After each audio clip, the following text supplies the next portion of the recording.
Doctor, ഞാൻ ഗർഭിണിയായത് മുതൽ ഒരുപാട് സ്കാനുകൾ ഇവിടെ വന്ന് ഞാൻ ചെയ്യുന്നുണ്ട്. അപ്പം ഒരുപാട് സ്കാനുകൾ ചെയ്യുന്നത് മൂലം എൻ്റെ കുഞ്ഞിന് എന്തെങ്കിലും ബുദ്ധിമുട്ടുണ്ടാകുമോ? എന്തെങ്കിലും റേഡിയേഷനോ അങ്ങനെ എന്തെങ്കിലും? ഒരിക്കലും ഇല്ല.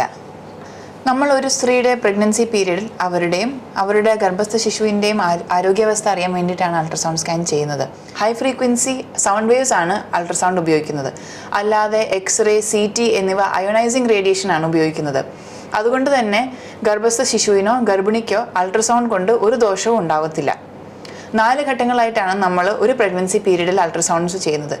ആദ്യം ഗർഭിണിയാണെന്ന് അറിഞ്ഞ ശേഷം 7 ആഴ്ചയ്ക്കുള്ളിൽ ചെയ്യുന്ന ഡേറ്റിംഗ് സ്കാൻ, 3 മാസത്തിൽ ചെയ്യുന്ന NT സ്കാൻ, 5-ാം മാസത്തിൽ കുഞ്ഞിന് അംഗവൈകല്യങ്ങൾ ഉണ്ടോ എന്നറിയാൻ വേണ്ടി ചെയ്യുന്ന അനോമലി സ്കാൻ, പിന്നെ 8-9 മാസങ്ങളിൽ ചെയ്യുന്ന ഗ്രോത്ത് സ്കാൻ. അതുകൊണ്ട് തന്നെ നിങ്ങളുടെ കുഞ്ഞിൻ്റെ ആരോഗ്യവും വളർച്ചയും അറിയാൻ വേണ്ടി ചെയ്യുന്ന അൾട്രാസൗണ്ട് ചെയ്തതുകൊണ്ട് ഒരു ദോഷവും ഉണ്ടാവില്ല, ഒന്നും പേടിക്കാനില്ല.